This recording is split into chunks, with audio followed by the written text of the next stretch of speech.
Question 1. What factors determine the suitability of an investment property in Iowa for a client seeking consistent passive income, considering their personal financial objectives and risk tolerance, without requiring detailed mathematical calculations?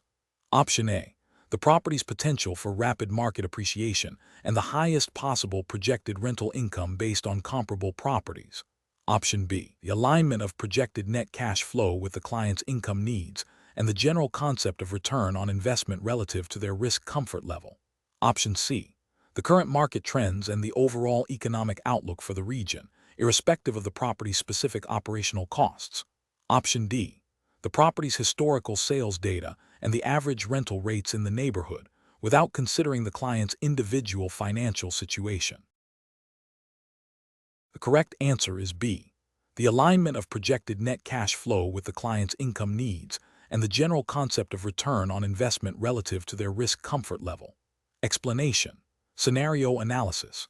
This scenario is professionally challenging because it requires a real estate salesperson in Iowa to advise a client on the financial viability of an investment property without resorting to complex mathematical calculations. A salesperson must understand the underlying principles of cash flow and return on investment, ROI, from a stakeholder's perspective, considering the client's financial goals and risk tolerance, while adhering to Iowa's real estate licensing regulations. The challenge lies in translating financial concepts into actionable advice that is both understandable and ethically sound, avoiding misrepresentation or providing unlicensed financial advice. Correct approach analysis. The best professional approach involves focusing on the client's stated financial objectives and risk tolerance when discussing potential returns. This means understanding what the client hopes to achieve with the investment, e.g., passive income, capital appreciation, debt reduction, and how much risk they are comfortable taking. The salesperson should then explain how the property's projected cash flow, income minus expenses, aligns with these objectives and discuss the general concept of ROI as a measure of profitability relative to the investment cost, without performing specific calculations.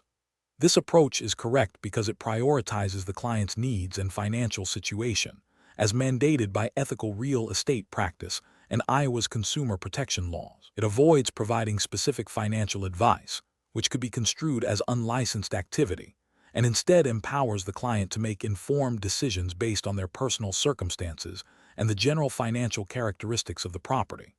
Incorrect approaches analysis. One incorrect approach is to solely focus on the property's potential for immediate appreciation, neglecting the ongoing cash flow and the client's long-term financial goals. This is ethically problematic as it can lead to a misrepresentation of the investment's true nature and may not align with the client's desire for stable income or their ability to cover operating expenses.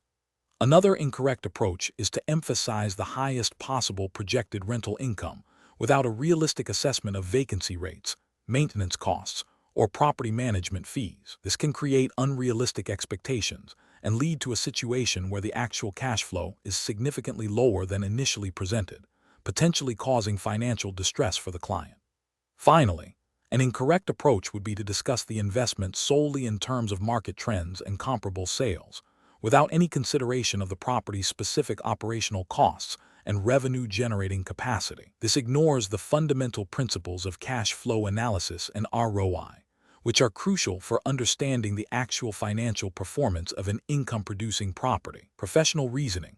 Professionals should always begin by understanding the client's specific financial goals, risk tolerance, and investment horizon.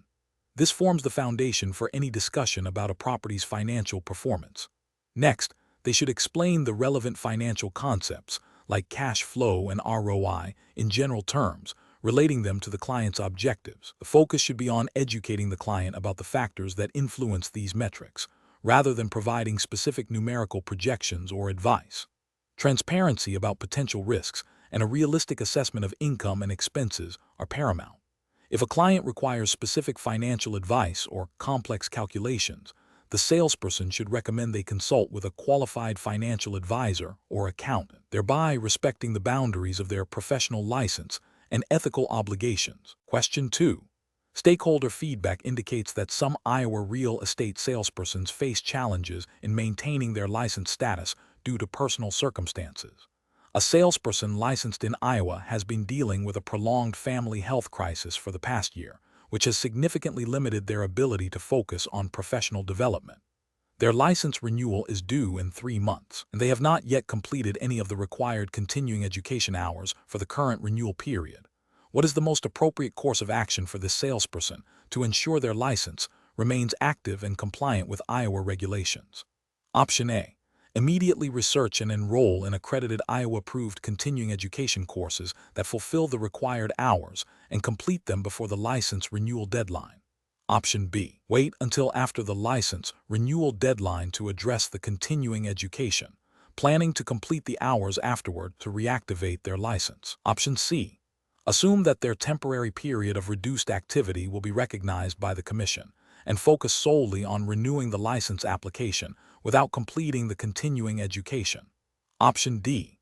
Contact the Iowa Real Estate Commission to request a waiver for the continuing education requirements due to their personal circumstances, hoping for an exemption. The correct answer is A. Immediately research and enroll in accredited Iowa-approved continuing education courses that fulfill the required hours and complete them before the license renewal deadline. Explanation. This scenario is professionally challenging because it requires a salesperson to navigate the complexities of maintaining an active license while facing personal circumstances that could impact their ability to meet regulatory obligations. The core of the challenge lies in balancing personal needs with the strict requirements of the Iowa Real Estate Commission regarding continuing education and license renewal. Careful judgment is required to ensure compliance and avoid disciplinary action. The best professional approach involves proactively understanding and adhering to the Iowa Real Estate Commission's rules for continuing education. This means identifying the specific number of hours required, the types of approved courses, and the renewal deadlines. A salesperson should actively seek out accredited courses that fulfill these requirements well in advance of their license expiration date.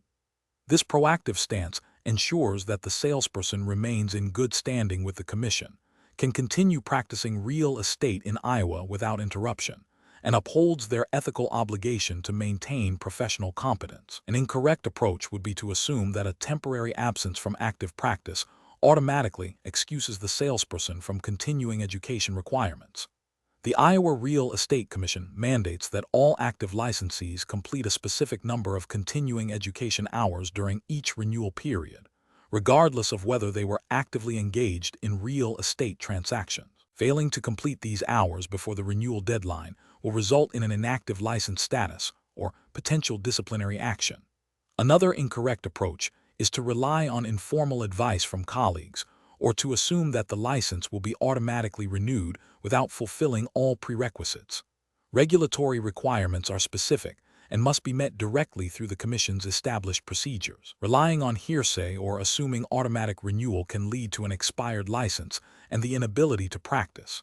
Finally, an incorrect approach is to wait until the last minute to address continuing education requirements.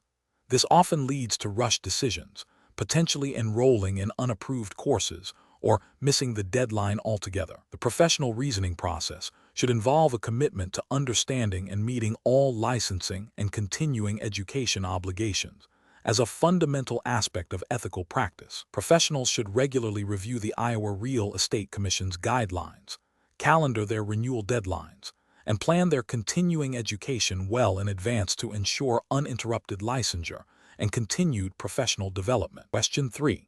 Compliance review shows that a real estate licensee in Iowa is assisting a first-time homebuyer who expresses concern about their initial monthly payment affordability, but also mentions a desire to potentially move within 5 to 7 years.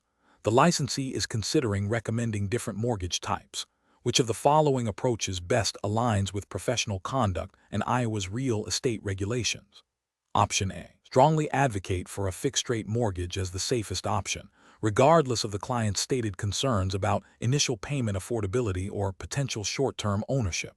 Option B. Suggest an interest-only mortgage, focusing on the lower initial payments, and assume the client understands that principal is not being paid down. Option C. Discuss the client's long-term financial goals and risk tolerance, then explain the core differences between fixed-rate, adjustable rate, and interest-only mortgages, highlighting the potential for payment changes with ARMs and the principal repayment aspect of interest-only loans before guiding the client to a suitable option. Option D. Recommend an adjustable rate mortgage with a low initial introductory rate, emphasizing the immediate affordability benefit without detailing the potential for future payment increases. The correct answer is C. Discuss the client's long-term financial goals and risk tolerance, then explain the core differences between fixed rate, adjustable rate, and interest-only mortgages, highlighting the potential for payment changes with ARMs and the principal repayment aspect of interest-only loans before guiding the client to a suitable option. Explanation. Scenario analysis. This scenario is professionally challenging because it requires the licensee to balance the client's immediate financial concerns with the long-term implications of different mortgage products. Misrepresenting or failing to adequately explain the risks associated with a particular mortgage type can lead to significant financial harm for the client and regulatory repercussions for the licensee. The licensee must demonstrate a thorough understanding of mortgage products and their suitability for different borrower profiles, adhering to Iowa's real estate licensing laws and ethical standards. Correct approach analysis. The best professional practice involves a comprehensive discussion with the client about their financial goals, risk tolerance, and long-term plans.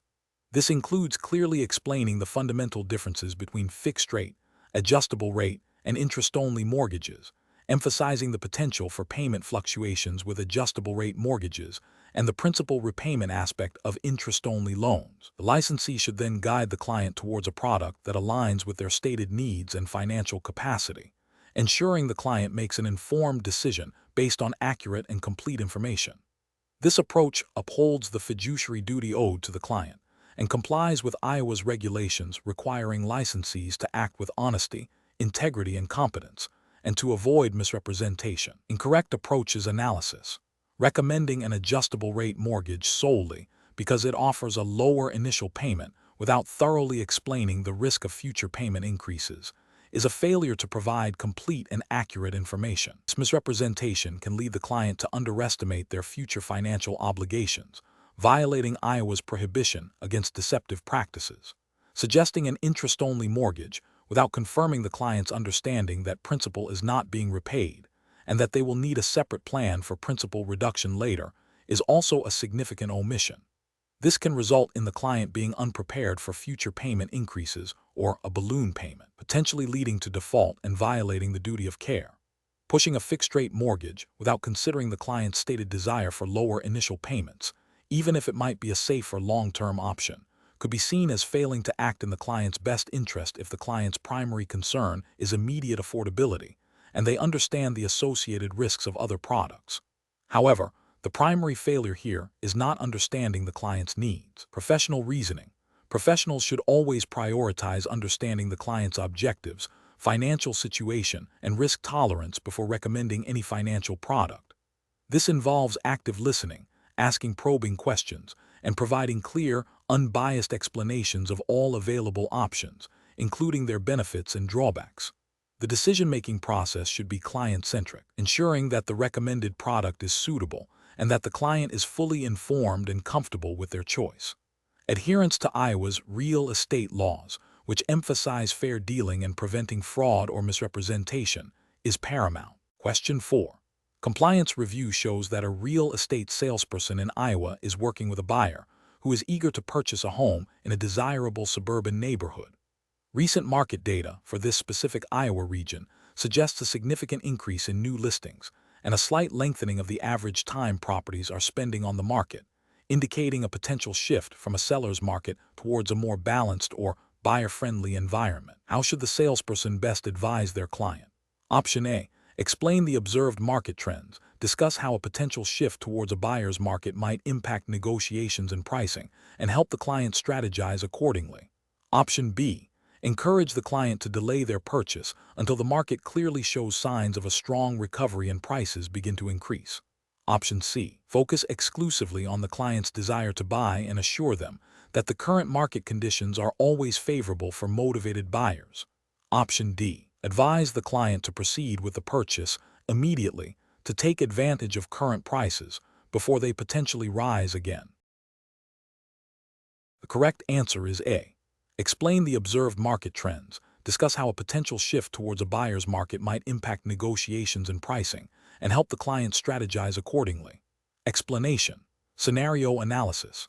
This scenario is professionally challenging because it requires a real estate salesperson in Iowa to interpret market signals and advise a client appropriately, balancing the client's immediate needs with broader economic trends. Misinterpreting or ignoring real estate cycles can lead to poor investment decisions for the client, potentially resulting in financial loss and damage to the salesperson's reputation and license. The salesperson must demonstrate an understanding of how economic factors influence the local Iowa market and how to translate this understanding into actionable advice. Correct approach analysis. The best professional practice involves acknowledging the current phase of the real estate cycle in Iowa and explaining its potential implications for the client's specific goals. This approach demonstrates a thorough understanding of market dynamics and a commitment to providing informed, client-centered advice. It aligns with the Iowa Real Estate Commission's emphasis on competent and ethical representation, which includes advising clients based on current market conditions and trends. By explaining how a potential downturn might affect property values and buyer demand, the salesperson empowers the client to make a more strategic decision, whether that's proceeding with caution, adjusting expectations, or delaying the transaction. Incorrect approach is analysis. Advising the client to proceed with the purchase immediately without acknowledging the potential market shift fails to provide comprehensive guidance. This approach ignores the cyclical nature of real estate and could lead the client to overpay or purchase a property that depreciates in the short to medium term, violating the duty of care and potentially contravening Iowa's real estate regulations that expect licensees to act in the best interest of their clients. Focusing solely on the client's desire to buy without considering the broader market context is also problematic. While client motivation is important, a responsible Iowa real estate professional must also consider external factors that could impact the client's investment.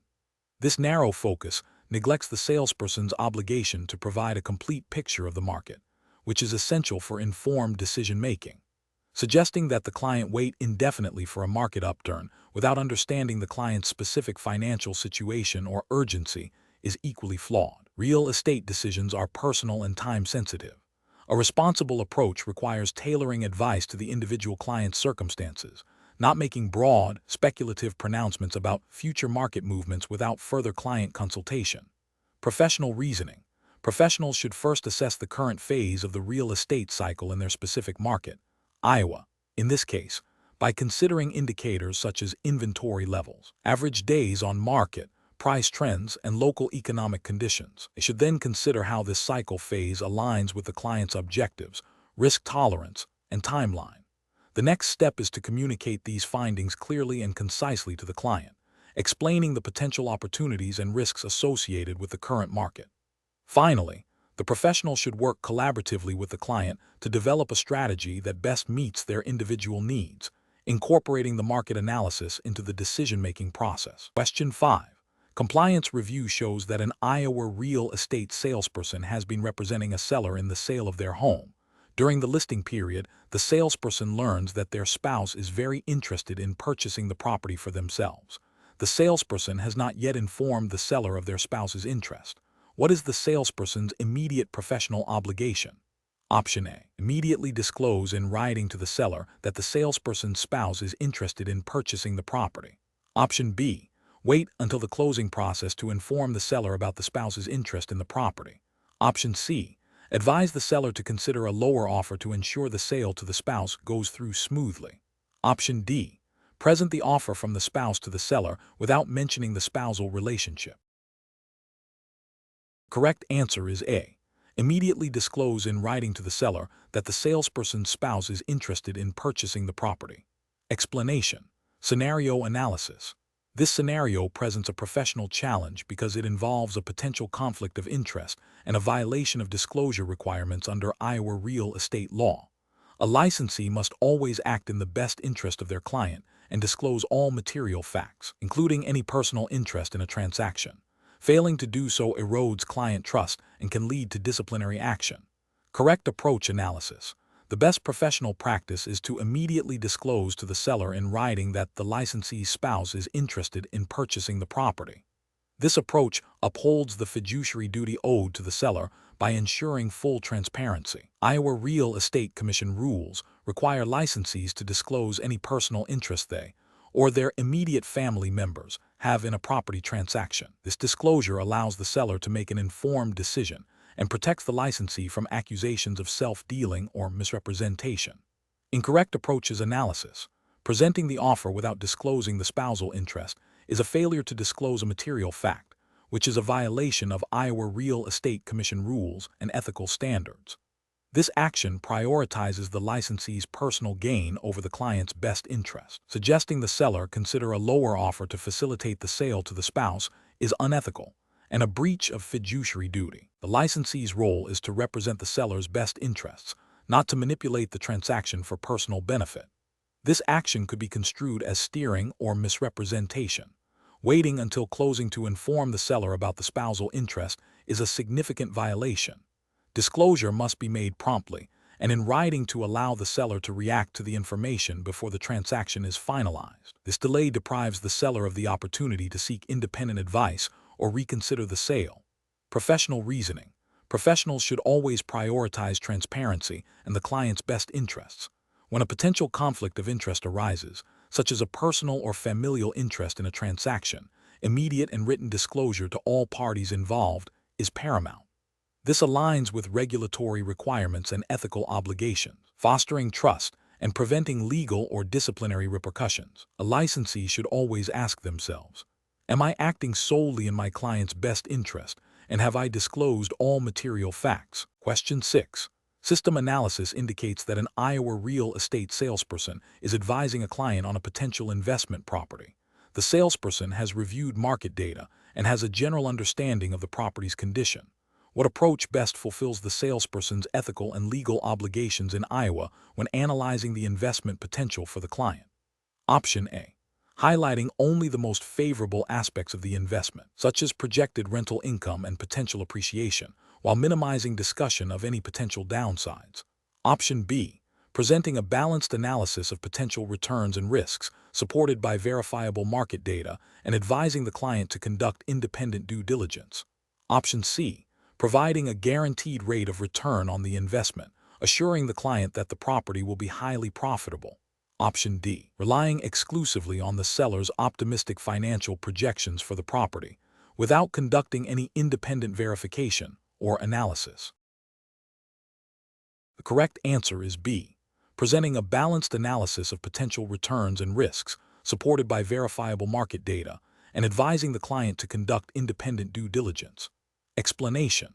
Scenario analysis. This scenario presents a professional challenge for an Iowa real estate salesperson because it requires them to balance their fiduciary duty to a client with the ethical imperative of providing accurate and unbiased investment analysis. The salesperson must avoid steering a client towards a property based on personal gain or incomplete information, which could lead to a detrimental outcome for the client and potential legal repercussions for the salesperson. The core challenge lies in presenting a comprehensive picture of investment potential without making definitive predictions or guarantees, adhering strictly to Iowa's real estate licensing laws and ethical standards. Correct approach analysis. The best professional practice involves presenting a balanced and objective analysis of the property's investment potential, focusing on verifiable data and market trends relevant to the Iowa real estate market. This approach entails providing the client with information on comparable sales, local economic indicators, potential rental income based on market rates, and estimated operating expenses. Crucially, it requires clearly stating that these are projections and not guarantees, and advising the client to conduct their own due diligence, potentially with the assistance of other professionals like appraisers or financial advisors. This aligns with Iowa's real estate regulations that mandate honesty, integrity, and fair dealing, and prohibit misrepresentation or concealment of material facts.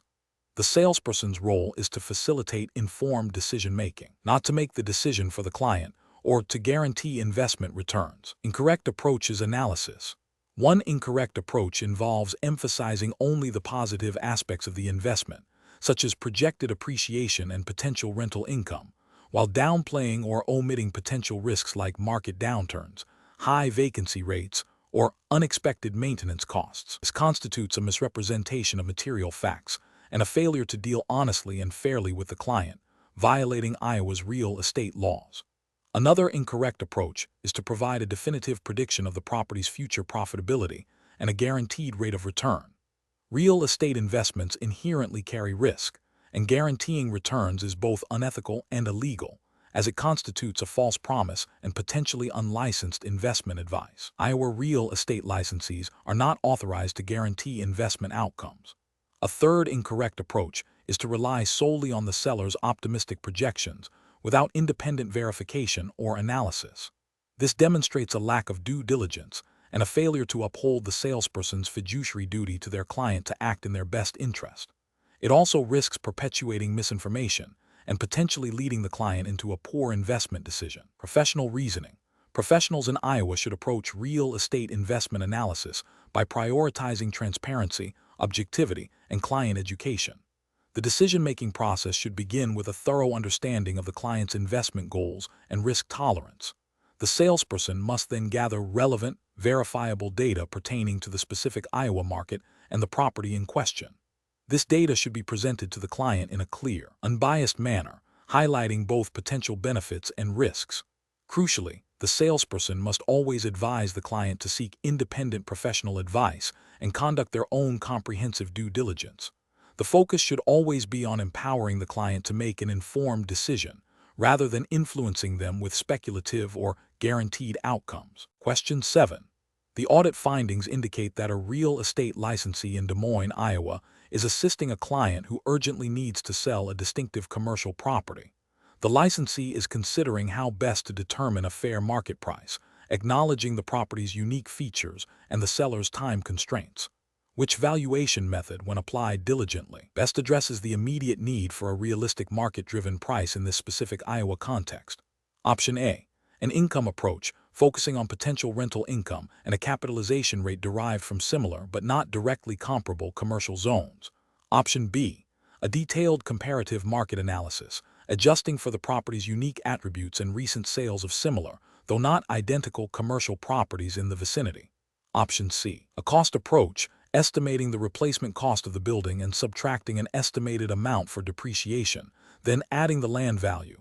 Option D. A combination of the income and cost approaches, without significant consideration for recent local market sales data.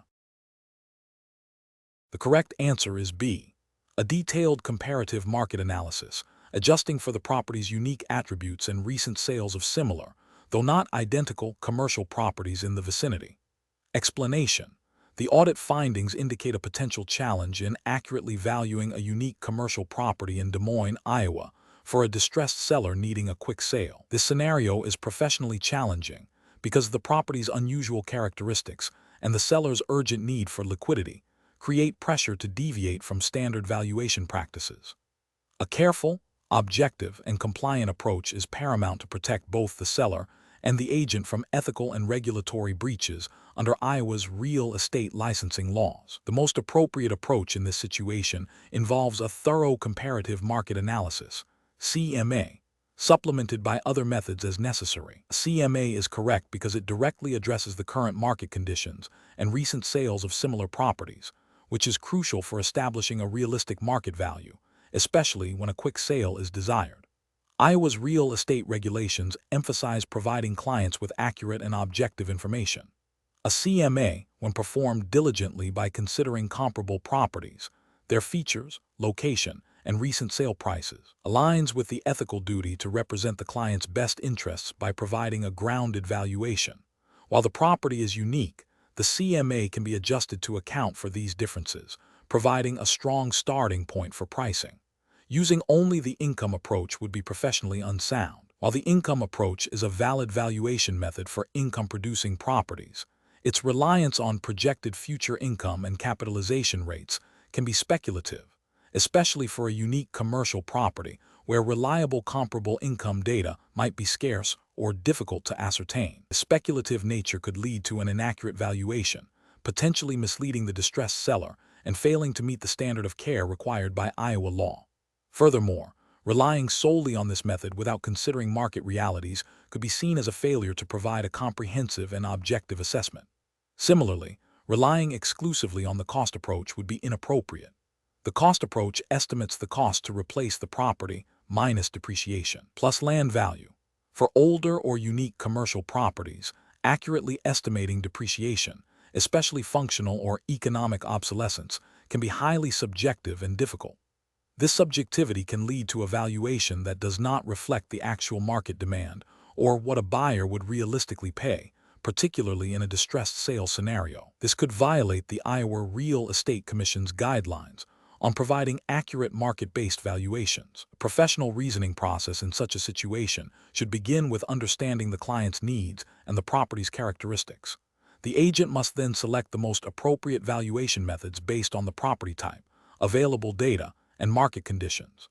In this case, a CMA is the most direct way to assess market value for a quick sale. The agent should then consider how other approaches might supplement or inform the CMA, but not replace it, especially when market realities and client urgency are key factors. Transparency with the seller about the chosen methods and the resulting valuation is essential, ensuring they understand the basis of the pricing strategy. Question 8.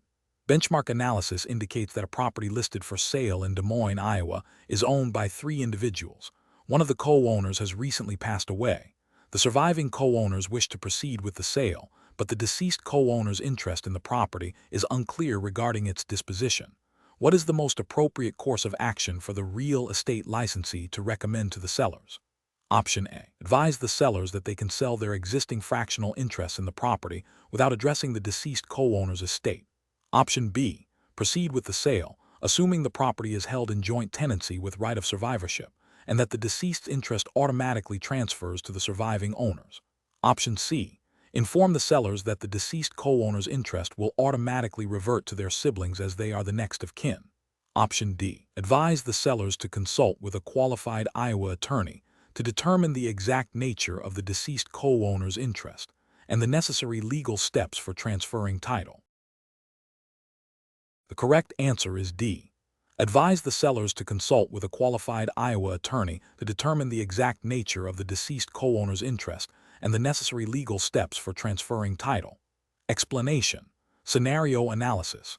This scenario presents a common challenge in real estate transactions, where differing interpretations of ownership interests can lead to disputes and legal complications. A real estate licensee in Iowa must understand the nuances of various ownership types to accurately advise clients and ensure proper documentation, thereby avoiding potential liability and upholding professional standards. The challenge lies in distinguishing between concurrent ownership forms and their implications for inheritance, sale, and management of the property. Correct approach analysis. The best approach involves clearly identifying the existing ownership structure as a tenancy in common. This is correct because a tenancy in common is characterized by each owner holding an undivided fractional interest in the property, with no right of survivorship. Upon the death of a tenant in common, their interest passes to their heirs or beneficiaries as specified in their will or by intestacy laws, not automatically to the surviving co-owners. This aligns with Iowa's legal framework for property ownership, advising the seller to consult with an attorney to clarify the exact nature of the ownership and to ensure the estate's interest is properly handled during the sale is the most prudent and legally sound course of action. Incorrect approaches analysis. One incorrect approach is to assume the property is held in joint tenancy with right of survivorship. This is a failure because joint tenancy requires the explicit creation of the right of survivorship, which is not automatically presumed. If it were joint tenancy, the deceased owner's interest would pass directly to the surviving joint tenant, S, bypassing their estate. Misrepresenting or assuming this without clear evidence, as per Iowa law, could lead to legal challenges from the deceased owner's heirs. Another incorrect approach is to advise the seller that the property automatically reverts to the seller's siblings because they are the next of kin. This is incorrect because property ownership does not automatically revert to siblings upon the death of a co-owner, unless the deceased owner died intestate and the siblings are the legal heirs, and even then, the property would pass through the estate, not automatically revert.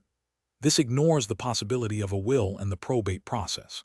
A further incorrect approach is to suggest that the seller can simply sell their portion of the property without addressing the deceased co-owner's interest. This is incorrect because a tenancy in common allows for the sale of an individual's fractional interest, but the presence of an undivided interest held by the deceased co-owner's estate complicates the clear title required for a sale. The estate's interest must be legally transferred or accounted for, which typically involves probate or other estate settlement procedures. Professional reasoning. Professionals should adopt a process of diligent inquiry and seek expert advice when faced with complex ownership situations. This involves 1. Identifying the core issue, understanding the nature of property ownership. 2. Gathering information, reviewing the deed and any relevant legal documents. 3. Recognizing limitations, understanding that a real estate licensee's role is not to provide legal advice. 4. Recommending appropriate action, advising clients to consult with legal counsel for definitive clarification and guidance on legal procedures. This systematic approach ensures compliance with Iowa real estate laws and ethical obligations. Question 9. The control framework reveals that a licensed real estate salesperson in Iowa is assisting a client interested in purchasing a property that appears to be a large, older house situated on several acres of land. The seller's listing materials describe it as a spacious family home with ample land for hobbies. The client, however, is exploring options for a small business venture that might involve light manufacturing and storage. What is the most appropriate course of action for the salesperson to ensure compliance with Iowa's real estate regulations and ethical obligations? Option A. Advise the client that based on its appearance, the property is residential, but recommend they independently verify zoning with the local municipality to confirm suitability for their business venture. Option B.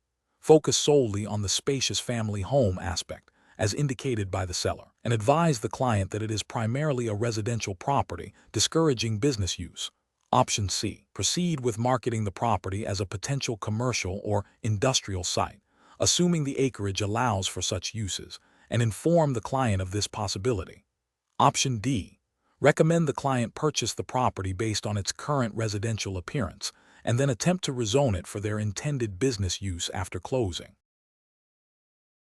The correct answer is A. Advise the client that based on its appearance, the property is residential, but recommend they independently verify zoning with the local municipality to confirm suitability for their business venture. Explanation.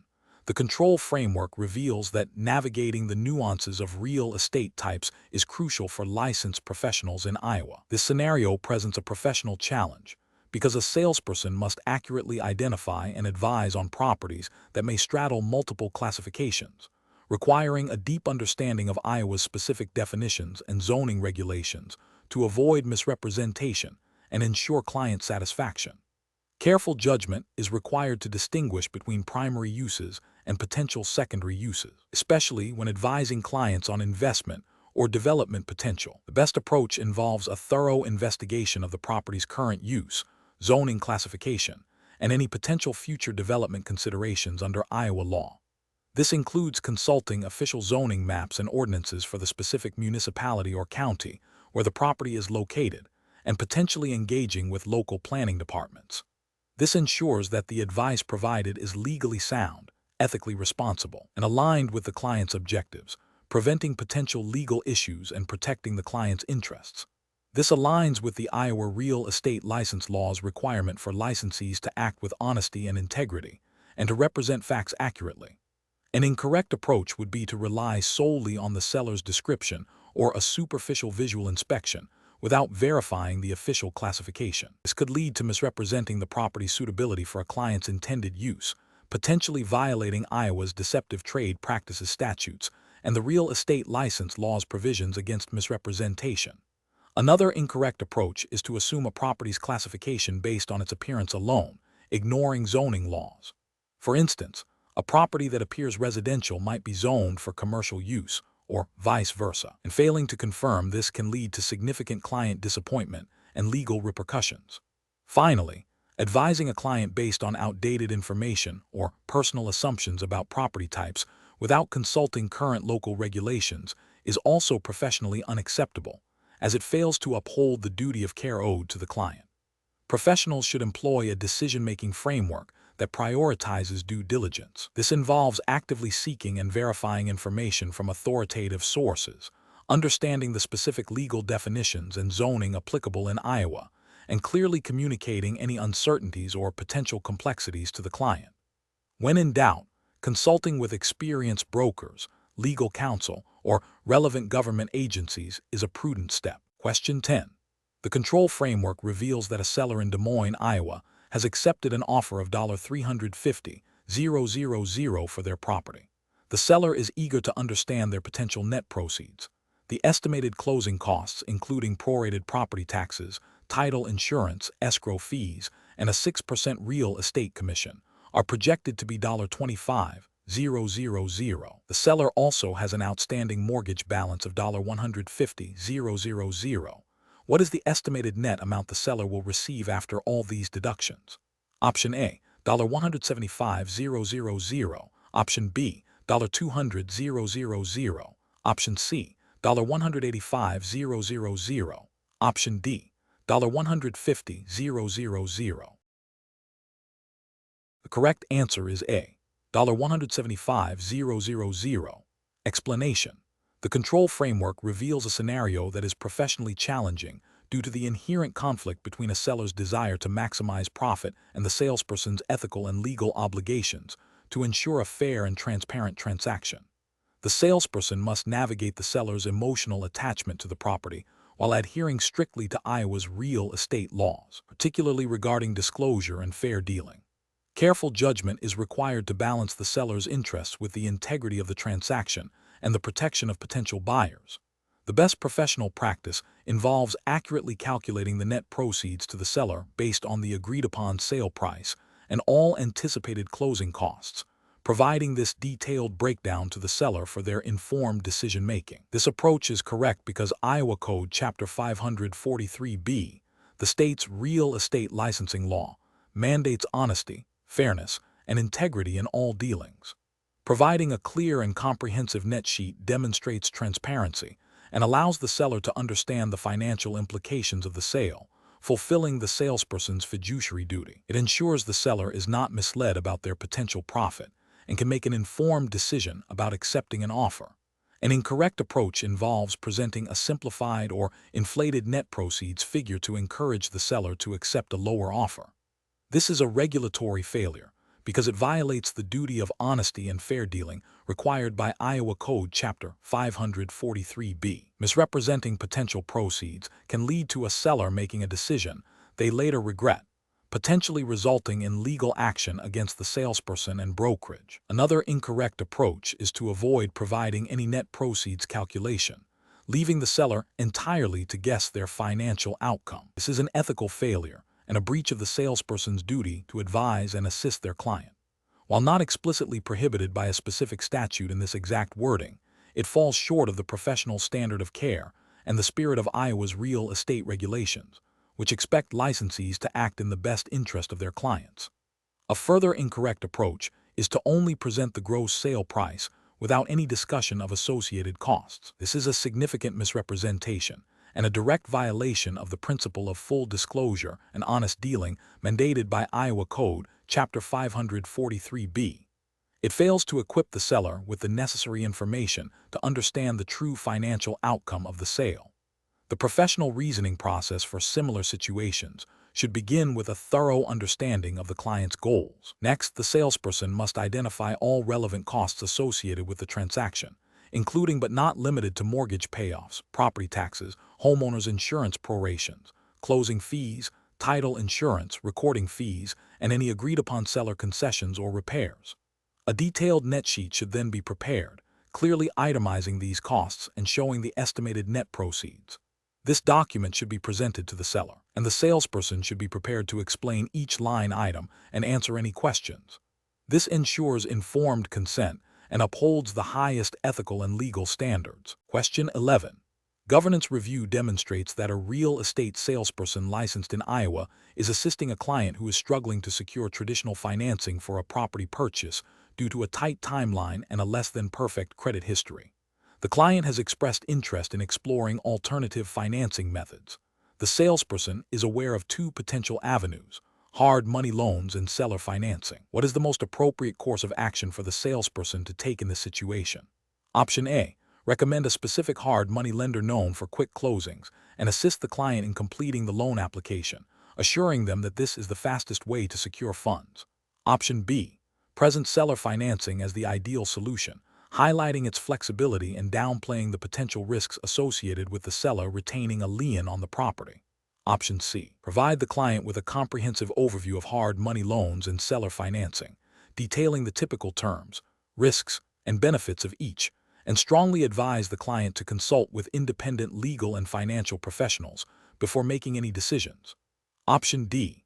Actively negotiate the terms of a seller financing agreement on behalf of the client, focusing on securing the lowest possible interest rate for the buyer.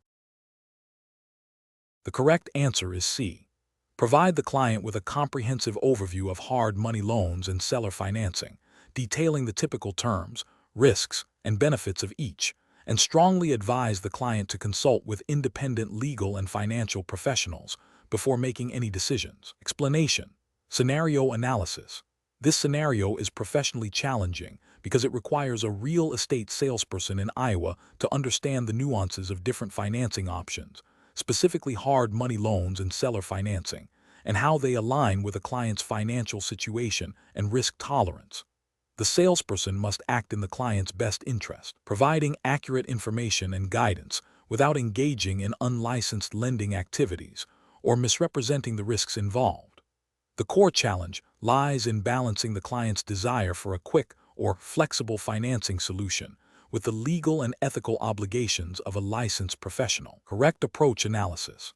The best professional practice involves thoroughly educating the client about the characteristics, advantages, and disadvantages of both hard money loans and seller financing, emphasizing the higher interest rates and shorter terms typically associated with hard money, and the negotiation and potential tax implications of seller financing. Salesperson should then encourage the client to consult with independent financial and legal advisors to make an informed decision based on their specific circumstances and risk appetite. This approach prioritizes client education and empowers them to seek expert advice, fulfilling the salesperson's fiduciary duty and adhering to Iowa's real estate licensing laws, which prohibit unlicensed financial advice or brokering of loans outside of specific exception. Incorrect approach is analysis. Recommending a specific hard money lender without a thorough understanding of their terms and the client's ability to repay, or without advising the client to seek independent counsel, could be construed as providing financial advice or facilitating a loan transaction without the proper licensing, violating Iowa's regulations. Similarly, directly negotiating the terms of seller financing on behalf of the client, beyond simply conveying offers, could also cross the line into unlicensed brokering or legal advice. Presenting seller financing as a universally superior option without a balanced discussion of its potential drawbacks, such as the seller retaining a lien on the property or the complexities of foreclosure if the buyer defaults, misrepresents the financing landscape and fails to serve the client's best interests. Professional reasoning. Professionals should always prioritize client education and informed consent. When discussing complex financial instruments like hard money loans or seller financing, the salesperson's role is to provide factual information about the options available and their general characteristics. They must then guide the client towards seeking specialized advice from qualified professionals such as mortgage brokers, lenders, attorneys, and tax advisors. This layered approach ensures the client receives comprehensive guidance tailored to their unique situation and protects the salesperson from inadvertently engaging in activities that require different licenses or expertise. Question. Governance review demonstrates that a real estate salesperson licensed in Iowa is assisting a client who is struggling to secure traditional financing for a property purchase due to a tight timeline and a less-than-perfect credit history. The client has expressed interest in exploring alternative financing methods. The salesperson is aware of two potential avenues: hard money loans and seller financing. What is the most appropriate course of action for the salesperson to take in this situation? Options. A. Provide the client with a comprehensive overview of hard money loans and seller financing, detailing the typical terms, risks, and benefits of each, and strongly advise the client to consult with independent legal and financial professionals before making any decisions. B. Recommend a specific hard money lender known for quick closings and assist the client in completing the loan application, assuring them that this is the fastest way to secure funds. C. Actively negotiate the terms of a seller financing agreement on behalf of the client, focusing on securing the lowest possible interest rate for the buyer. D. Present seller financing as the ideal solution, highlighting its flexibility and downplaying the potential risks associated with the seller retaining a lien on the property. Question 12. The performance metrics show a significant increase in client complaints regarding the timeliness of contract reviews and offer submissions for a real estate brokerage operating in Iowa. What is the most appropriate initial course of action for the designated broker to take? Option A. Advise all agents to immediately cease all non-essential communication to focus solely on offer submissions and contract reviews. Option B. Initiate a thorough internal investigation to identify the specific causes of the delays, assess agent workloads, and review existing workflows and communication protocols. Option C. Publicly acknowledge the increase in complaints and assure clients that the brokerage is looking into the matter without detailing specific actions. Option D. Implement a new, strict policy requiring all offers to be submitted within 30 minutes of receipt, regardless of the circumstances. Correct answer is B. Initiate a thorough internal investigation to identify the specific causes of the delays, assess agent workloads, and review existing workflows and communication protocols. Explanation. The performance metrics show a significant increase in client complaints regarding the timeliness of contract reviews and offer submissions for a brokerage firm operating in Iowa. This scenario is professionally challenging because it directly impacts client satisfaction, the firm's reputation, and potentially exposes the brokerage to liability for negligence or failure to act diligently on behalf of clients. The Iowa Real Estate License Law requires licensees to act honestly and faithfully and to exercise reasonable care and diligence. A delay in processing offers or reviewing contracts can violate these duties. The best approach involves immediately investigating the root cause of the delays. This includes reviewing internal workflows, assessing staff workload, identifying potential bottlenecks in communication or technology, and directly addressing the concerns with the agents involved. This proactive and thorough investigation is crucial because it allows the brokerage to understand the specific issues, implement targeted solutions, and demonstrate a commitment to client service and regulatory compliance. By addressing the problem at its source, the brokerage can rectify the situation efficiently and prevent future occurrences, thereby upholding its fiduciary duties to clients and adhering to Iowa Real Estate License Law, specifically the provisions concerning licensee duties and professional conduct. An incorrect approach would be to dismiss the complaints as isolated incidents without further inquiry. This fails to acknowledge the systemic nature suggested by the increased metrics and neglects the brokerage's responsibility to ensure all agents are providing competent service. Such inaction could lead to continued client dissatisfaction and potential disciplinary action from the Iowa Real Estate Commission for failing to supervise agents adequately. Another incorrect approach is to implement a blanket policy change, such as requiring all offers to be submitted within an hour, without understanding the underlying reasons for the delays. While seemingly decisive, this might not address the actual problem and could create new operational challenges or place undue pressure on agents, potentially leading to errors. It bypasses the necessary diagnostic step of identifying the specific causes of the performance issues. Finally, an incorrect approach would be to blame individual agents without a fair investigation.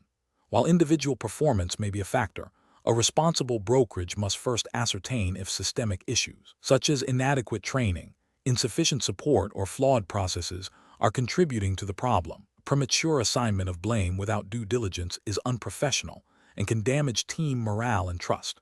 Professionals should approach such situations by prioritizing a data-driven investigation.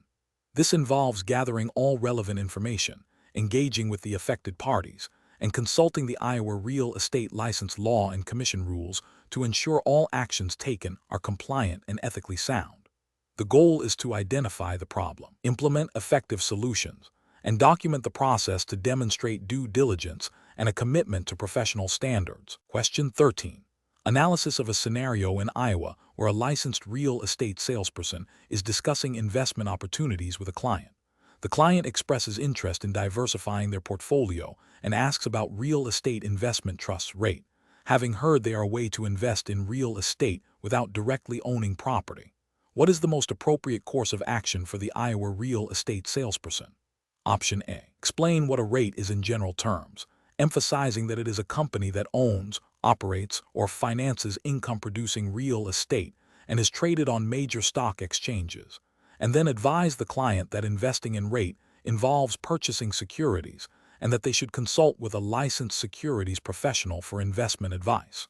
Option B. Provide a general overview of rate as a passive real estate investment and answer any specific questions about their performance using publicly available market data without suggesting any course of action. Option C.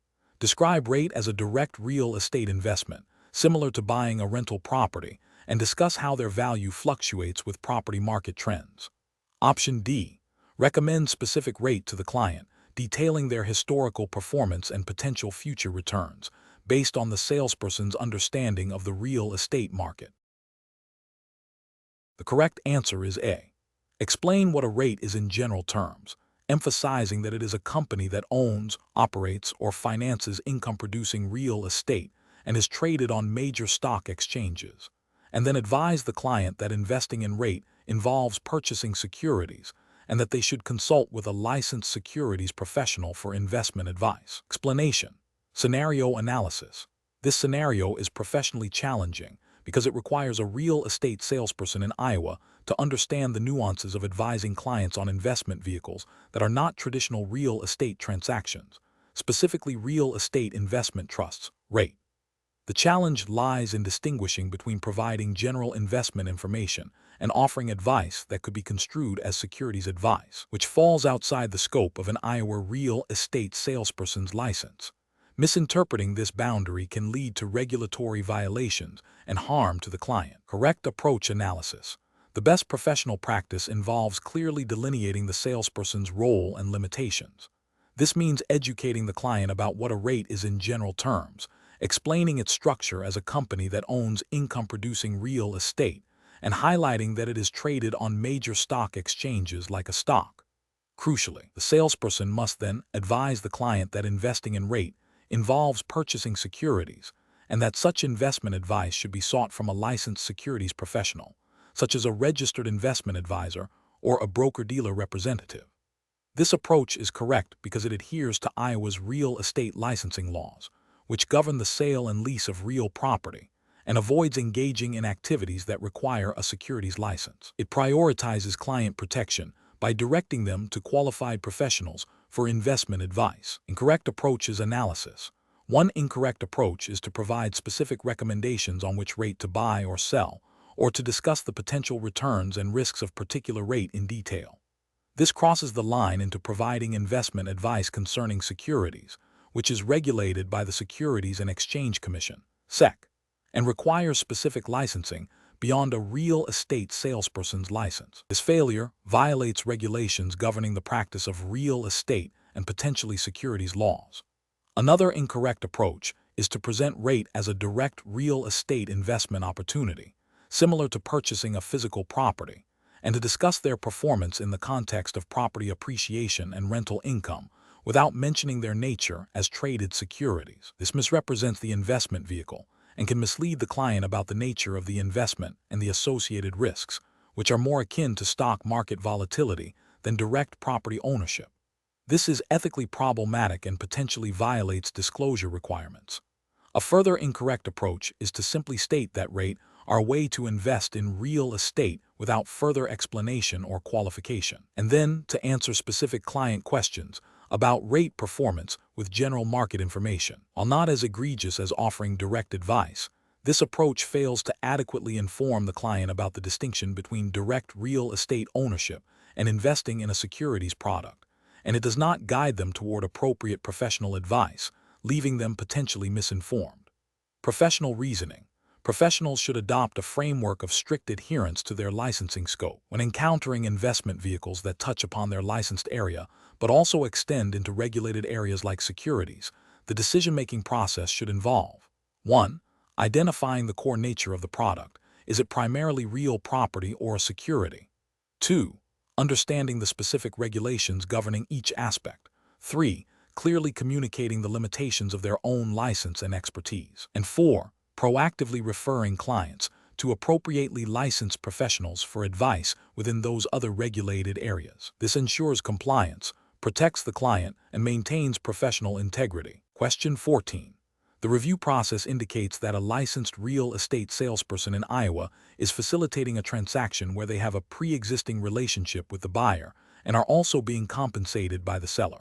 What is the most appropriate course of action for the salesperson to ensure compliance with Iowa's agency disclosure laws and ethical standards?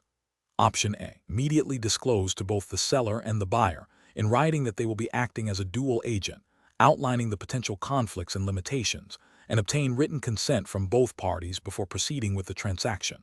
Option B. Proceed with the transaction, believing that the seller's acceptance of their offer to list the property implies consent to represent both parties if a buyer is found. Option C. Continue to represent the buyer's interests primarily, while accepting the commission from the seller, assuming the seller is aware of the buyer's representation. Option D. Inform the seller that they are representing the buyer, and suggest the seller obtain their own representation, while continuing to work with the buyer. The correct answer is A. Immediately disclose to both the seller and the buyer in writing that they will be acting as a dual agent, outlining the potential conflicts and limitations, and obtain written consent from both parties before proceeding with the transaction. Explanation. The review process indicates a scenario where a real estate licensee in Iowa is attempting to represent both the seller and the buyer in the same transaction without fully disclosing the implications and obtaining informed consent. This situation is professionally challenging because it creates inherent conflicts of interest that can compromise the licensee's fiduciary duties to one or both parties. Navigating these conflicts requires a deep understanding of Iowa's agency laws and ethical obligations to ensure fair representation and avoid legal repercussions. The correct approach involves the licensee acting as a dual agent only after full disclosure and written consent from both the seller and the buyer. This means clearly explaining to both parties that the licensee will be representing both their interests, the potential conflicts that may arise, and the limitations on the licensee's ability to advocate exclusively for either party. Obtaining written consent is crucial under Iowa law, as it formalizes the understanding and agreement to this specific agency relationship. This approach upholds the principles of informed consent and transparency, which are fundamental to ethical real estate practice and compliance with Iowa's real estate regulations. An incorrect approach would be to proceed with representing both parties without obtaining explicit written consent for dual agency, even if verbal discussions about the dual role occurred. This fails to meet the statutory requirement for written consent in Iowa and leaves the licensee vulnerable to claims of misrepresentation or breach of fiduciary duty. Another incorrect approach is to prioritize the interests of one party over the other while acting as a dual agent, as this violates the core principle of impartial representation inherent in dual agency. The licensee's duty is to facilitate the transaction while remaining neutral and fair to both parties, not to champion one side's advantage at the expense of the other. Finally, attempting to act as a seller's agent and a buyer's agent simultaneously, without formally establishing and disclosing a dual agency relationship, is a violation of agency law and ethical standards. This creates an undisclosed conflict of interest and can lead to significant legal and professional consequences. Professionals should approach such situations by prioritizing clear communication and adherence to regulatory requirements. The decision-making process should begin with identifying potential conflicts of interest. If a dual agency situation arises, the licensee must immediately consult Iowa's real estate statutes and agency disclosure rules. The paramount step is to provide comprehensive written disclosure to all parties involved, detailing the nature of dual agency, its implications, and the limitations on advocacy. Only upon receiving informed, written consent from all parties should the licensee proceed. If consent cannot be obtained, or if the licensee feels unable to represent both parties impartially, they should decline to represent one or both parties to avoid conflicts. Question 15. Performance analysis shows that interest rates in Iowa have been steadily increasing over the past quarter. As an Iowa real estate licensee, how should you best advise your clients, both buyers and sellers, on the potential implications of this economic trend for the local real estate market. Option A. Proactively educate clients on the general effects of rising interest rates on buyer affordability, demand, and seller pricing expectations in the Iowa market. Option B. Recommend specific investment strategies and predict exact future price drops based on the current interest rate trend. Option C. Advise clients to simply wait and see how the market reacts to the rising interest rates before making any decisions. Option D. Focus solely on the seller's perspective, advising them to hold firm on their asking price regardless of market conditions. The correct answer is A. Proactively educate clients on the general effects of rising interest rates on buyer affordability, demand, and seller pricing expectations in the Iowa market. Explanation. Scenario analysis. This scenario presents a professional challenge for an Iowa real estate licensee because it requires understanding how broader economic shifts, specifically rising interest rates, can directly impact local market dynamics and client decision-making. The licensee must navigate client anxieties and potential shifts in buyer and seller behavior without resorting to speculation or providing financial advice beyond their scope. The challenge lies in accurately interpreting economic indicators and translating them into actionable, ethical, and legally compliant real estate guidance for clients in Iowa. Correct approach analysis. The best professional approach involves proactively educating clients about the general effects of rising interest rates on the Iowa real estate market. This includes explaining how higher rates can influence buyer affordability, potentially leading to decreased demand or a shift towards more budget-conscious properties. It also involves discussing how sellers might need to adjust their pricing expectations or consider offering incentives to attract buyers in a changing market. This approach is correct because it aligns with the Iowa Real Estate License Law's emphasis on licensees providing accurate and honest information to the public regarding real estate matters. It focuses on observable market trends and their likely consequences, staying within the scope of real estate expertise and avoiding financial advisory roles. Ethical practice dictates transparency and informed guidance based on market realities. Incorrect approach is analysis. Advising clients to wait and see without providing any context about potential market shifts is an incomplete approach. While not explicitly unethical, it fails to proactively inform clients about the economic factors influencing their decisions, potentially leaving them unprepared for market changes and missing opportunities. Recommending specific investment strategies or predicting exact future price drops based solely on interest rate increases is problematic. This crosses the line into financial advisory, which is outside the scope of a real estate licensee's authority and licensing. It also involves speculation, which can lead to misinformed client decisions and potential liability. Focusing solely on the seller's perspective and suggesting they hold firm on their price, regardless of market conditions, ignores the impact of rising interest rates on buyer affordability and demand. This approach can lead to prolonged listing times, frustrated sellers, and ultimately, a failure to achieve the client's objective of selling their property efficiently in the current economic climate. It demonstrates a lack of market awareness and client-centric service. Professional reasoning. Professionals should approach situations involving economic factors by first identifying the relevant economic indicators and understanding their general impact on the real estate market within their specific jurisdiction. Iowa. They should then focus on educating their clients about these potential impacts in a clear, objective, and unbiased manner, always staying within the bounds of their professional expertise and licensing. The decision-making process should prioritize client well-being through informed guidance, transparency, and adherence to all Iowa real estate license law and ethical standards. When economic factors are complex or require specialized knowledge, like financial planning, licensees should advise clients to consult with appropriate professionals. Question 16. The monitoring system demonstrates that a seller in Des Moines, Iowa, is preparing to list their home for sale and has expressed confusion regarding whether a custom-built, built-in entertainment center and a high-end, professionally installed chandelier are included in the sale of the real property. As a licensed real estate salesperson in Iowa, what is the most appropriate advice to provide the seller regarding these items? Option A. Advise the seller that items permanently attached to the real property, such as the built-in entertainment center and the chandelier, are generally considered fixtures and thus part of the real estate sale unless specifically excluded in writing in the purchase agreement. Option B.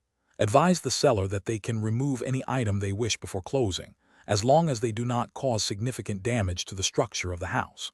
Option C. Advise the seller that since they purchased the entertainment center and the chandelier, they are personal property and can be removed from the home before closing. Option D. Advise the seller that the entertainment center is a fixture, but the chandelier is personal property because it is a decorative item. The correct answer is A. Advise the seller that items permanently attached to the real property, such as the built-in entertainment center and the chandelier, are generally considered fixtures and thus part of the real estate sale unless specifically excluded in writing in the purchase agreement.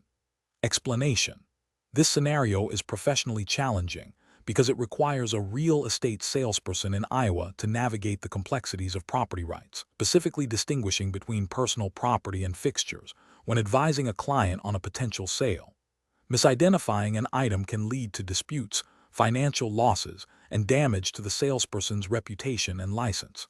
Careful judgment is required to ensure all parties understand what is included in the sale. The best professional approach involves clearly advising the seller that items attached to the real property, which have become fixtures, are generally considered part of the real estate and would convey with the sale unless specifically excluded in writing.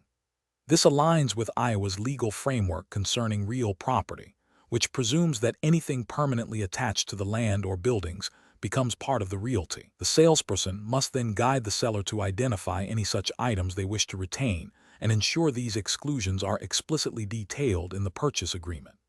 This proactive and legally sound approach protects both the seller and the buyer by establishing clear expectations and preventing future disputes, thereby upholding professional ethics and regulatory compliance in Iowa. An incorrect approach is to assume that any item the seller personally considers theirs is automatically excluded from the sale. This fails to recognize the legal distinction between personal property and fixtures under Iowa law.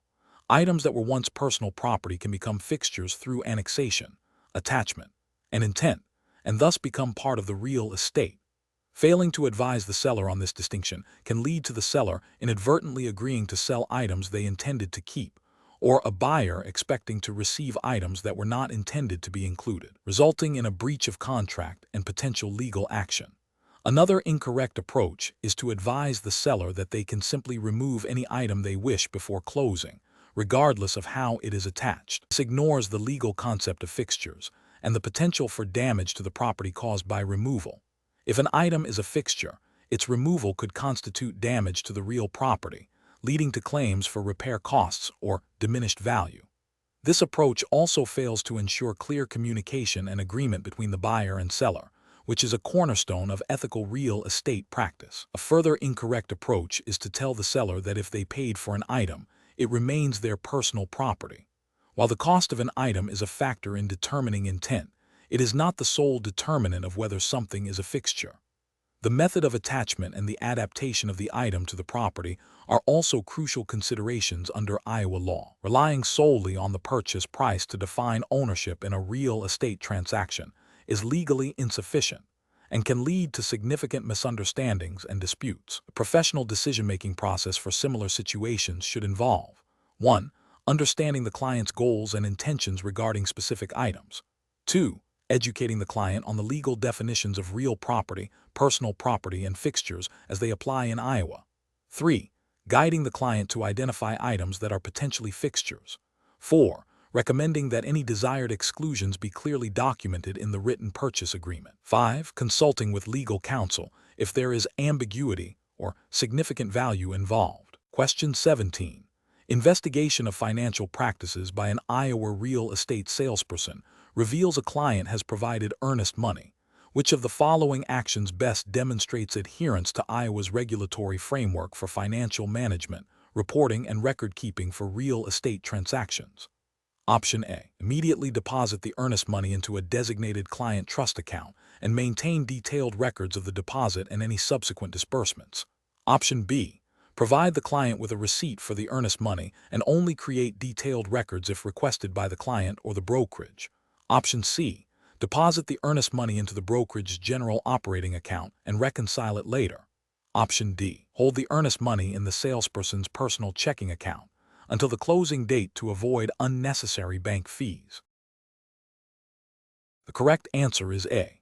Immediately deposit the earnest money into a designated client trust account and maintain detailed records of the deposit and any subsequent disbursements.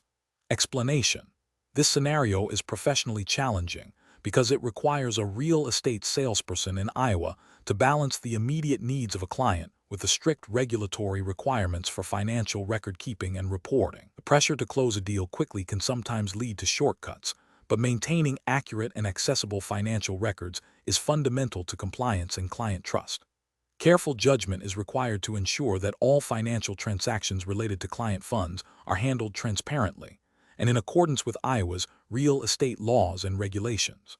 The best approach involves immediately depositing all client funds into a designated trust account, maintaining meticulous records of all transactions within that account, and providing timely, accurate reports to the client. This aligns directly with Iowa Code Chapter 543B, which mandates the proper handling of client funds and requires brokers, and by extension, their salespersons, to maintain detailed records.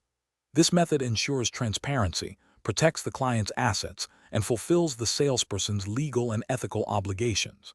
It demonstrates a commitment to professionalism and regulatory compliance, preventing potential disputes and safeguarding the salesperson's license. An incorrect approach involves holding client funds in a personal or general business operating account. This is a direct violation of Iowa's trust account regulations, which strictly prohibit commingling client funds with personal or business funds. Such an action creates a significant risk of misappropriation and makes it impossible to provide an accurate accounting of client money, leading to severe disciplinary action, including license suspension or revocation. Another incorrect approach is to delay depositing client funds into the trust account until the transaction is closer to closing. This delay, even if well-intentioned, still constitutes a failure to properly safeguard client funds as soon as they are received. It introduces an unnecessary risk of funds being inadvertently used for other purposes or becoming inaccessible, and it bypasses the immediate requirement for proper segregation and record keeping mandated by Iowa law. A further incorrect approach is to provide the client with only a summary of transactions without maintaining the underlying detailed records. While summaries are part of reporting, the law requires the maintenance of comprehensive records that can substantiate the summary. Without these detailed records, the salesperson cannot prove the accuracy of the summary if audited or questioned, and it fails to meet the full record-keeping requirements, potentially leading to regulatory scrutiny and penalties. Professionals should adopt a decision-making framework that prioritizes regulatory compliance and client protection above all else. This involves understanding the specific requirements of Iowa's real estate laws regarding financial management, establishing clear internal procedures for handling client funds from the outset of any transaction, and consistently adhering to those procedures. When in doubt, seeking clarification from the Iowa Real Estate Commission or legal counsel is a prudent step to ensure all actions are compliant and ethically sound. Question 18. Comparative studies suggest that real estate professionals often face situations where their license, renewal, or continuing education deadlines conflict with client appointments. In Iowa, a licensed real estate salesperson has a critical continuing education deadline approaching, and their license will be temporarily inactive if not completed by the end of the month. They have a scheduled client meeting on the last day of the month to discuss a significant property listing. What is the most appropriate course of action for the salesperson? Option A. Cancel the client meeting without providing a specific reason, citing a scheduling conflict. Option B. Proceed with the client meeting as scheduled, assuming the license renewal will be processed in time, and address the continuing education requirement afterward. Option C. Contact the client immediately, explain the situation regarding the continuing education requirement and the temporary inactive status of their license, and propose rescheduling the meeting for after the requirement is met. Option D. Conduct the client meeting without mentioning the license status, hoping the client does not inquire and the renewal is processed before any official checks. The correct answer is C. Contact the client immediately, explain the situation regarding the continuing education requirement and the temporary inactive status of their license, and propose rescheduling the meeting for after the requirement is met. Explanation: this scenario is professionally challenging because it requires a salesperson to navigate the nuances of continuing education requirements while managing client relationships and potential business opportunities. The salesperson must prioritize regulatory compliance without alienating a potential client or appearing unprofessional. Careful judgment is required to balance these competing demands. The best approach involves proactively addressing the continuing education requirement by informing the client of the temporary unavailability and offering to reschedule. This demonstrates professionalism, respects the client's time, and prioritizes adherence to Iowa's licensing regulations. Iowa Code Section 543B-29 mandates that real estate licensees complete a minimum number of continuing education hours biennially to maintain their license. Failure to comply can result in license suspension or revocation, making this a critical regulatory obligation. By being transparent and offering alternatives, the salesperson upholds their ethical duty to clients and their legal obligation to the state. An incorrect approach involves attempting to conduct business despite the expired license. This directly violates Iowa Code Section 543B-13, which prohibits any person from acting as a real estate broker or salesperson without a valid current license. Engaging in real estate activities with an expired license constitutes unlicensed practice, which carries significant penalties, including fines and potential legal action. Furthermore, it is ethically unsound, as it misrepresents the salesperson's qualifications and authority to the client. Another incorrect approach is to simply cancel the appointment without explanation. While this avoids the immediate issue of unlicensed activity, it is unprofessional and can damage the client relationship. It fails to acknowledge the salesperson's responsibility to maintain their license and does not offer a solution for the client's needs. This approach lacks transparency and can lead to a loss of trust. Finally, an incorrect approach is to proceed with the appointment and hope the license renewal is processed quickly. This is a high-risk strategy that borders on misrepresentation. If the renewal is not processed in time, the salesperson would be engaging in unlicensed activity, as described previously. This approach prioritizes potential business over regulatory compliance and ethical conduct. Professionals should employ a decision-making framework that prioritizes regulatory compliance and ethical conduct. This involves understanding all licensing and continuing education requirements, proactively planning for renewals, and maintaining open communication with clients. When faced with potential conflicts, such as a license renewal coinciding with client appointments, the professional should err on the side of caution, communicate transparently, and offer solutions that uphold both their professional obligations and client service. Question: comparative studies suggest that real estate professionals often face situations where their license renewal or continuing education deadlines conflict with client appointments.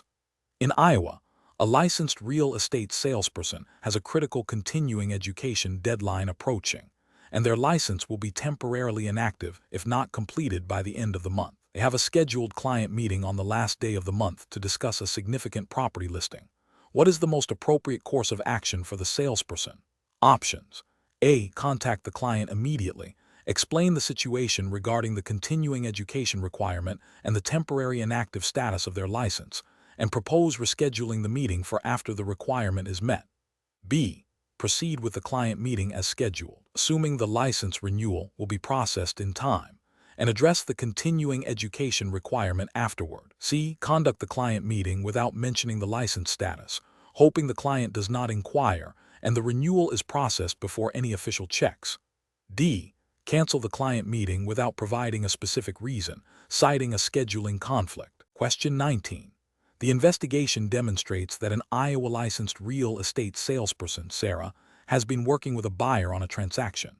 She discussed her commission with the buyer and believes it is understood. However, she also mentioned to a colleague that she expects a certain percentage of the commission to be split with another Iowa licensed salesperson, Mark, who provided a referral. This understanding of the split with Mark was only discussed verbally between Sarah and Mark. Which of the following best represents the most appropriate and compliant course of action regarding commission structures and fee arrangements in this scenario under Iowa law? Option A. Sarah can proceed with the verbal agreement for the commission split with Mark, as they are both licensed in Iowa and have a history of working together. Option B. Sarah can assume the commission split with Mark will be handled amicably after closing, based on their past professional relationship, without needing further written confirmation. Option C. Sarah can pay Mark a referral fee directly from her commission, as he is a licensed Iowa salesperson and provided a valuable referral. Option D. Sarah must ensure that the commission split with Mark is documented in a written agreement, such as an addendum to the listing agreement or a separate written agreement signed by both Sarah and Mark before the transaction closes, and that the buyer is aware of any commission arrangements that might affect their transaction. The correct answer is D. Sarah must ensure that the commission split with Mark is documented in a written agreement, such as an addendum to the listing agreement or a separate written agreement signed by both Sarah and Mark before the transaction closes, and that the buyer is aware of any commission arrangements that might affect their transaction. Explanation. The investigation demonstrates a common scenario in Iowa real estate where commission disputes can arise due to unclear fee arrangements.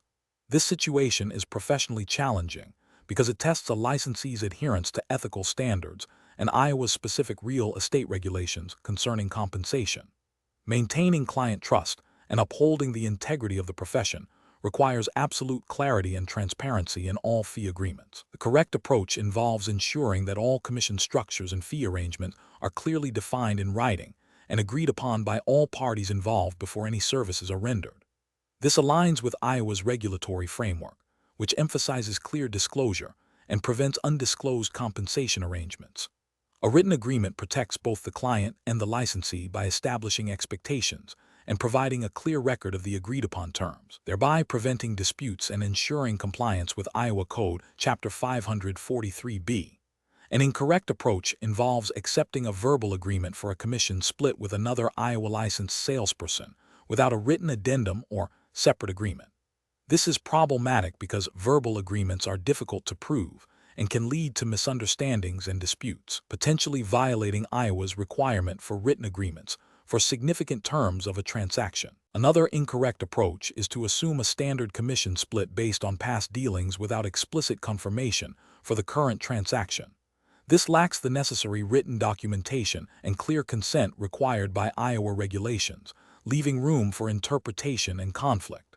Finally, an approach that involves a salesperson receiving a referral fee from an unlicensed individual for a real estate transaction in Iowa is a direct violation of Iowa Code Chapter 543B, which strictly prohibits paying referral fees to unlicensed persons for services that require a real estate license. Professionals should employ a decision-making framework that prioritizes written documentation and explicit consent for all fee arrangements.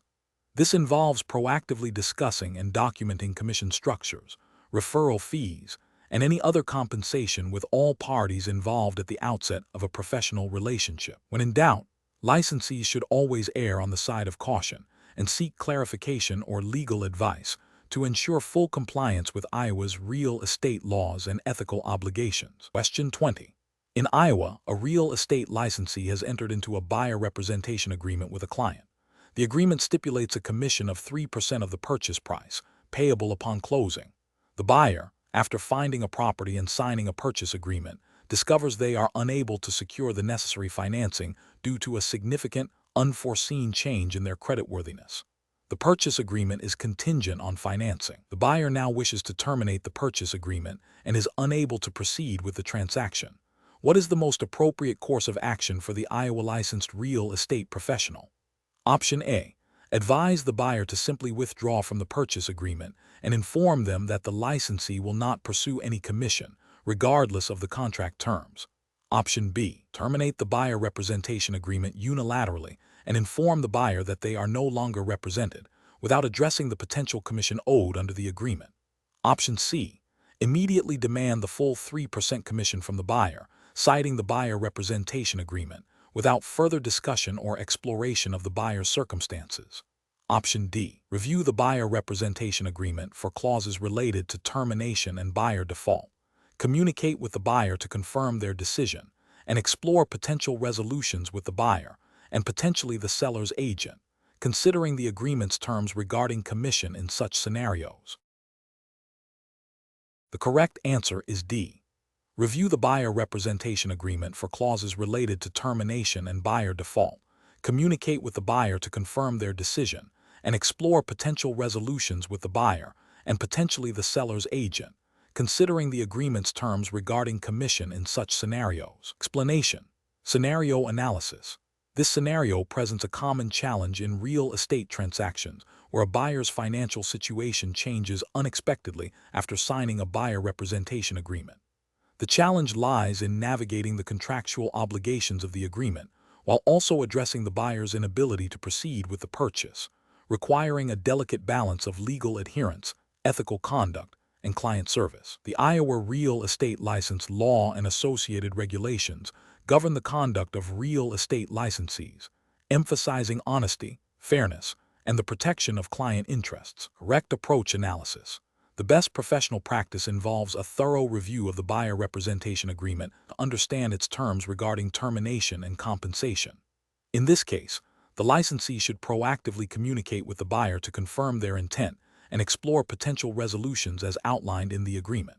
If the agreement specifies a commission payable even if the buyer defaults or is unable to secure financing, the licensee must clearly explain this obligation to the buyer. The licensee should then work collaboratively with the buyer and potentially the seller's agent to find a mutually agreeable solution, which might involve negotiating a reduced commission, seeking legal counsel, or exploring other contractual remedies. This approach upholds the contractual obligations while prioritizing client communication and seeking a fair resolution, aligning with the ethical duty of a licensee to act in the best interest of their client within the bounds of the law. Incorrect approaches analysis. One incorrect approach would be to immediately demand the full commission as stipulated in the agreement, without attempting to understand the buyer's situation or exploring alternative resolutions. This fails to acknowledge the ethical obligation to assist the client in navigating difficult circumstances and could lead to a dispute, potentially violating the duty of good faith and fair dealing. Another incorrect approach would be to unilaterally terminate the agreement and waive all claims to commission without consulting the buyer or reviewing the contract's termination clauses. This could be detrimental if the agreement has provisions for compensation under specific default scenarios, and it bypasses the opportunity to negotiate a resolution that might still allow the licensee to recover some compensation while maintaining a professional relationship. A third incorrect approach would be to advise the buyer to simply walk away from the purchase without discussing the contractual implications or potential financial liabilities. This could expose the buyer to legal action from the seller and potentially the brokerage for breach of contract, and it fails to provide the client with informed guidance regarding their legal and financial obligations. Professional reasoning. Professionals should always begin by thoroughly understanding the contractual agreements they enter into. When a client faces unforeseen challenges, the first step is open and honest communication to ascertain the situation. The next step is to consult the relevant contract clauses and applicable laws. In this case, Iowa Real Estate License Law and the Buyer Representation Agreement itself, to determine the rights and obligations of all parties. Professionals should then explore all available options for resolution, prioritizing client well-being and ethical conduct while ensuring legal compliance. Seeking advice from legal counsel or the brokerage's legal department is advisable when complex contractual or financial issues arise.